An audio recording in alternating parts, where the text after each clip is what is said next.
आप सभी को प्यार भरा नमस्कार। अब तक आपने सुना साधक लक्ष्मी नारायण शर्मा जी अपनी साधना के क्रम में अनवरत यात्रा करते हुए गुजरात में बसे संत रामबाई के आश्रम तक पहुंच गए। अब आगे आश्रम की दिनचर्या में ढलने में बालक लक्ष्मण दास को अधिक समय नहीं लगा। वे समय की पाबंदी के साथ शांत रहते हुए भक्ति भाव से अपने कार्य के प्रति पूर्णतया समर्पित रहते। उनके अलौकिक साधना क्रम, सरल स्वभाव के कारण साध्वी शिष्या भी उन्हें बेटे की तरह प्रेम करती थी। उम्र में बड़े छोटे हर एक शिष्य के साथ उनका व्यवहार सुलझा हुआ रहता। कभी कभी शिष्यों के बीच आपसी विवाद को वे बड़े ही विनोदपूर्ण ढंग से संभाल लेते। सभी शिष्यों को उनके मधुर भजन और संस्कृत के श्लोक बहुत प्रभावित करते थे। आश्रम के अन्य बालक भी उनके श्लोकों के उच्चारण और भजन गायन में उनका अनुसरण करते। दिन रात की धूरी में समय का हर एक क्षण अपने साथ सत्संग, समर्पित निष्ठा, कर्तव्य साधना और त्याग की भावनाओं को अपने इतिहास का साक्षी बना रहा था। घर से दूर, अपने समाज से दूर, अपनों की मोह माया के आकर्षणों से दूर, बालक लक्ष्मण दास का वैराग्यपूर्ण जीवन अपने परम गुरु श्री हनुमान जी के प्रति भावपूर्ण रूप से समर्पित था। एकाग्र चित्त भाव से वे घंटों बैठकर अपने हृदय में प्रभु हनुमान जी की छवि धारण कर उनके प्रति प्रेम भाव में खोए से रहते। फिर भी आश्रम की दैनिक दिनचर्या में अन्य शिष्यों की चहल पहल से उन्हें पूरी तरह एकांत प्राप्त नहीं हो पा रहा था। आश्रम के पास ही लगे एक छोटे से मंदिर में जाकर उन्होंने देखा, कुछ पुरानी पत्थर की मूर्तियों के बीच एक छोटा सा पूजा स्थल है। आश्रम से आज्ञा लेकर उन्होंने एकांत साधना के लिए उस स्थान को तपस्या स्थली के रूप में तैयार कर लिया और तालाब के किनारे श्री हनुमान जी की एक मूर्ति का निर्माण किया। अब आश्रम के दायित्व निर्वाह करने के बाद वे अपने मंदिर के कोने में परम आनंदमय प्रेम में विभोर साधनारत रहते।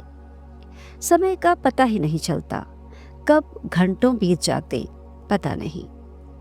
मन में आनंद की अनुभूति प्रेम मग्न करती ही जा रही थी। साधना का समय क्रम बढ़ता ही जा रहा था और तपस्या क्रम धीरे धीरे और भी कठिन होता जा रहा था, जिससे कष्टमय साधना के द्वारा वे प्रभु के निर्मल प्रेम के आनंद की सुखानुभूति कर सकें।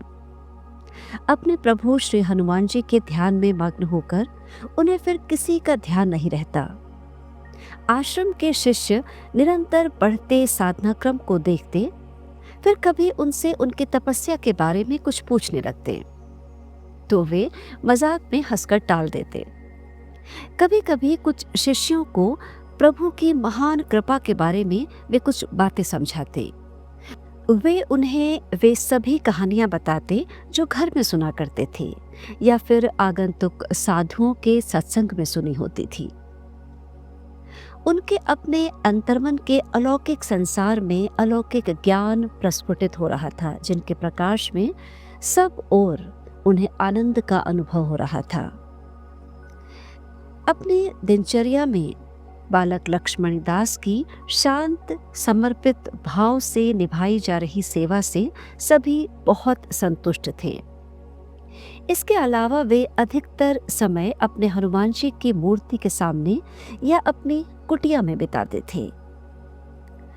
आश्रम के बाहर वाले तालाब में ब्रह्म मुहूर्त में स्नान के बाद सूर्य को अर्घ देते समय ऐसा लगता था जैसे सूर्य की किरणें उनके रोम रोम में ऊर्जा का स्पंदन कर रही हों। अब इसी तालाब में न जाने कितनी देर तक वे कमर तक पानी में खड़े होकर साधना करते रहते। ये प्रक्रिया उनकी तपस्या का अगला चरण था। सुबह से कई घंटे बीत जाने पर वे पानी में साधनारत खड़े रहते। आसपास के ग्रामीणों में उनकी तपस्या के प्रति श्रद्धा भाव और कौतूहल बना रहता। आते जाते सभी ग्रामीणों की दृष्टि इस तपस्यारत बालक पर बनी रहती। गायों को चराने आते जाते बालक कभी कभी कुछ पूछते, कभी बातें करते और कभी कभी इस तपस्या पर कुछ सवाल भी करते। संत रामबाई के इस नए शिष्य को कुछ ग्रामीणों ने तलैया बाबा कहकर पुकारना शुरू कर दिया। तलैया बाबा की साधना से गांव वाले बहुत प्रभावित थे। एक और साधना और कठिन तपस्या की तप्त धूनि में आहूत क्षण हृदय को परम आनंदित आध्यात्मिक रस से सरोबार कर रहे थे। वहीं दूसरी ओर बाल सुलभ आचरण और विनोदी स्वभाव से अपने हम उम्र के ग्वालों चरवाहों को वे अपनी अलौकिक आत्मीय प्रेम से भाव विह्वल भी कर देते। तालाब के किनारे बने कच्चे रास्ते पर आते जाते ग्वाले अपनी खाने की पोटली पेड़ों पर बांधकर काम पर चले जाते। कभी कभी बाबा लक्ष्मण दास से तलैया बने बालक लक्ष्मी नारायण चुपके से उनके खाने का सामान छुपा देते और फिर पूर्ववत पानी में उतरकर तपस्या करने आ जाते। दोपहर में जब ग्वाले अपने खाने की पोटली को उस स्थान पर नहीं पाते तो साधक तलैया बाबा से पूछताछ करने लगते। अनजान बने तलैया बाबा मासूमियत से कहते, हमें क्या पता। फिर जिद करने और गुहार लगाने पर वे वहीं पानी में खड़े खड़े ही उनका सारा खाने का सामान उन्हें वापस दे देते। कभी कभी ग्वालों को बड़ा आश्चर्य भी होता कि तलैया बाबा तो एक पतला सा शॉल तन पर लपेटे हुए यूं ही खड़े रहते हैं, फिर उन्हें वे सारी भोजन सामग्री वापस कैसे कर देते हैं। फिर यूं ही अपने कार्यों में व्यस्त हो जाने के कारण वे इन सब बातों पर अधिक ध्यान नहीं देते। कभी कभी ग्रामीण बालक प्रेमवश उनसे बहुत सारी बातें पूछने लगते और वे भी विनोदी स्वभाव में हंसकर सबका जवाब देते, या कभी साधना में अत्यधिक ध्यानरत होने से वार्तालाप नहीं करते, बस अपनी ध्यान अवस्था में परम आनंदित रहते। आते जाते ग्रामीण उनकी ओर बरबस ही आकृष्ट होने लगे थे। अक्सर कुछ हम उम्र के बालक उनसे अपनी मनपसंद खाने के व्यंजनों की मांग करते तो वे हवा में हाथ हिलाकर उनकी इच्छाएं पूरी कर देते। अपनी मनपसंद मिठाई, जलेबी आदि सामग्री पाकर ग्रामीण बालक आश्चर्यचकित होकर देखते ही रह जाते। वे सोचते, तलैया बाबा तन पर एक पतले से ओढ़े हुए शॉल में इतनी सारी वस्तुएं कैसे संभाल सकते हैं।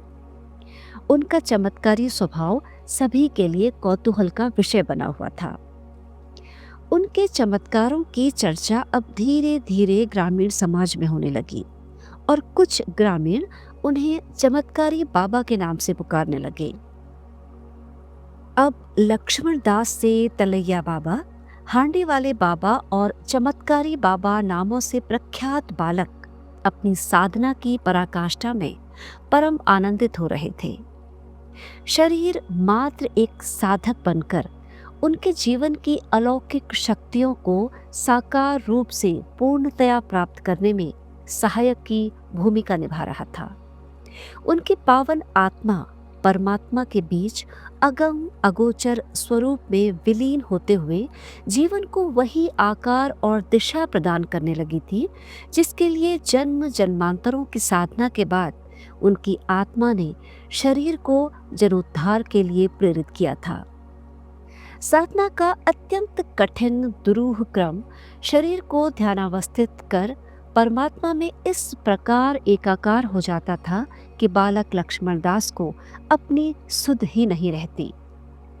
लगता जैसे नाम मात्र शरीर इस संसार का हिस्सा बना है, जबकि आत्मा ईश्वरीय आनंद के अनंत स्रोतों से अलौकिक नव अमृत रस पान कर परम आनंद में अनंत होकर एकाकार हो चुकी है।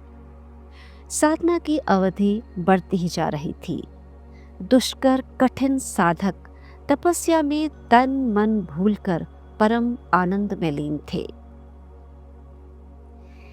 कहते हैं संतों के आसपास चमत्कारों की आभा सहज ही बिखरी रहती है। उनकी आंतरिक विभूति से जो ईश्वरीय प्रेम करुणा का प्रवाह झरता है वही चमत्कार बन जाता है। ईश्वर की सत्ता में स्थित उनकी चेतना के लिए ये सब कुछ सामान्य और अनायास ही होता रहता है, लेकिन साधारण मानव के जीवन को प्रभावित करते हुए ये कारक उन्हें आश्चर्य से भर देते हैं। इसी कारण उनके चमत्कारों से अत्यंत प्रभावित होते हुए लोग अब उनके आसपास ही बने रहना चाहते थे। तलैया बाबा तालाब में अपनी तपस्या कष्टप्रद साधना क्रम के बाद आश्रम में स्थित मंदिरनुमा कुटिया में आकर अपना अधिकतर समय प्रभु हनुमान जी की मूर्ति के समक्ष तपस्या में बिताते। श्री हनुमान जी की साधना और सिद्धि क्रम में ईश्वरीय कृपा आशीर्वाद बनकर साधक पर अलौकिक शक्तियों के रूप में आत्मसात होती जा रही थी। साधारण जन का प्रेमवश तलैया बाबा और चमत्कारी बाबा के परम सानिध्य में होना बड़ा सौभाग्य का विषय था। नाम में क्या है, जन्मस्थली से तपोस्थली तक कितनी बार नाम बदले, स्थान बदले, स्थानों के साथ हर क्षेत्र में मिलने वाले इंसान बदले। बालक लक्ष्मी नारायण से लक्ष्मण दास और फिर चमत्कारी बाबा तलैया बाबा या हांडी वाले बाबा तक, ये यात्रा जैसे साधक के साथ नाम मात्र जुड़ी हुई थी। नामों के साथ ईश्वरीय आदेशों का अनुपालन एक आत्मा के द्वारा परमात्मा के आदेशों से संचालित हो रहा था। आत्मीय अनुभूति में अष्ट सिद्धि नवनिधि के दाता कृपालु प्रभु हनुमान जी द्वारा पथ प्रदर्शित मार्ग पर साधक के चरण उसी मार्ग पर बढ़ जाते जहां आत्मा पूरी तरह से आनंदित हो रही थी। ऊर्जास्वित परम पुंज स्थूल शरीर में ध्यान, योग, साधना, तपस्याओं की पराकाष्ठाओं द्वारा जैसे आत्मा और परमात्मा के अदृश्य बंधन में कोई भेद शेष नहीं रह गया था। प्राणी मात्र के कल्याण के लिए वसुधैव कुटुंबकम की भावना अब रोम रोम में समर्पित हो चुकी थी। सारे संसार में प्रेम, आध्यात्म और मानवता की अलख जगाने अब जन्म जन्मांतरों से बहुप्रतीक्षित भक्तों से मिलकर भक्तों के कल्याण की घटनाओं को भी तो एक सूत्र में पिरोना था। जिला मोरबी के बावनिया क्षेत्र में सुविख्यात बाबा लक्ष्मण दास अब अपनी लीलाधाम के अगले चरण में प्रवेश करने वाले थे। किस ओर बहेगी कृपा की ये अलौकिक गंगा किसी को पता नहीं था। पराशक्तियों से ओजस्वित और ऊर्जान्वित युवा योगी अब बवनिया आश्रम से विदा लेकर आगे की पदयात्रा करने सुदूर निकल जाना चाहते थे। शायद कहीं दूर दुखी, पीड़ित, प्रतीक्षित भक्त न जाने कितने लंबे समय से अनदेखे अनजाने रास्तों, घरों और गांवों में पलकें बिछाए बैठे थे। बवनिया मंदिर आश्रम में साधक जीवन के महत्वपूर्णों की गहन तपस्या के बाद युवा संत लक्ष्मण दास को अब ये अनुभव होने लगा था कि अब इस स्थान पर अधिक समय तक नहीं रहना है। रमता जोगी बहता पानी, कभी एक स्थान पर रहकर जीवन सार्थक कर सकते हैं क्या? वह जल ही क्या जिसमें ठहराव आ जाए, फिर वह जन कल्याण हेतु लाभान्वित कैसे होगा? योग और तापसिक जीवन के बाद अर्जित सिद्धियों को यदि योगी जन कल्याण हेतु समर्पित न करे तो फिर उनका आध्यात्मिक और सामाजिक लाभ क्या होगा? 17 वर्ष की उम्र तक आते आते आध्यात्मिकता के क्षेत्र में उन्होंने अंतःकरण को वश में कर शरीर को साधते हुए अत्यंत उच्च आध्यात्मिक पराकाष्ठा को प्राप्त कर लिया।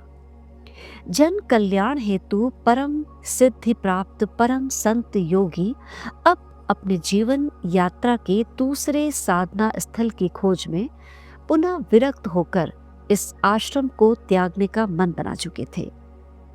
इस स्थान पर वैसे भी ग्रामीण उनके चमत्कारों से प्रभावित होकर अत्यंत निकटता बनाए रखने के लिए प्यार से उनके नजदीक ही रहना चाहते थे। युवा संत लक्ष्मण दास अब इस स्थान को जल्दी ही छोड़कर किसी नए स्थान पर जाना चाहते थे। ईश्वरीय आदेश और प्रेरणा प्राप्त हुई। संत रामबाई आश्रम से आज्ञा लेते हुए उन्होंने सभी शिष्यों, विद्यार्थियों और सेवकों से प्रेम पूर्वक विदा ली। माता स्वरूपा साध्वी बिल्कुल भी नहीं चाहती थी कि वे आश्रम को छोड़कर कहीं और जाएं। पर रमते जोगी से ऐसी उम्मीद करना भी व्यर्थ की कामना थी।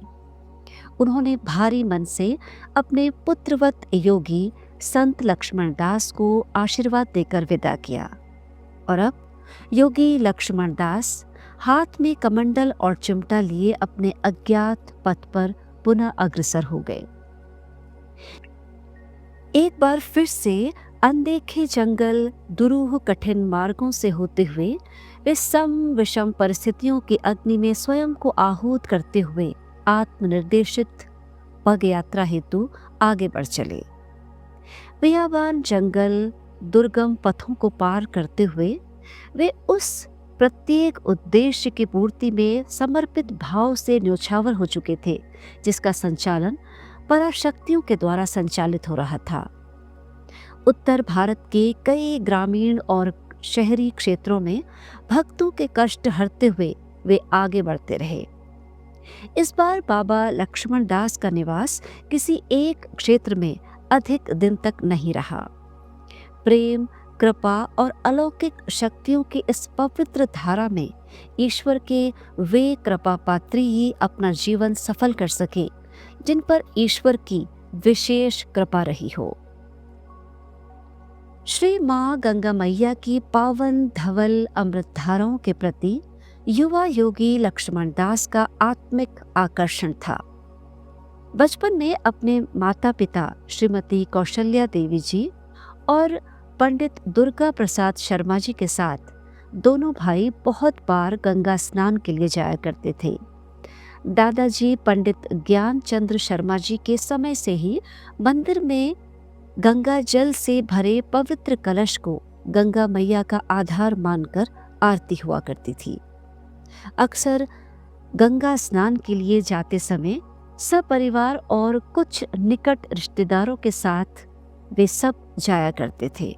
वहीं पर श्री गंगा मैया की आरती और ब्राह्मणों को भोजन भी कराते।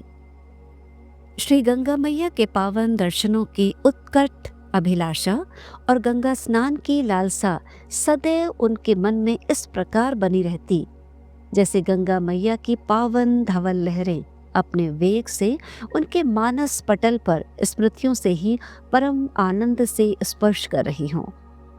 और इसी अभिलाषा से प्रेरित होकर उनके कदम आगे बढ़ते ही जा रहे थे, बढ़ते ही जा रहे थे।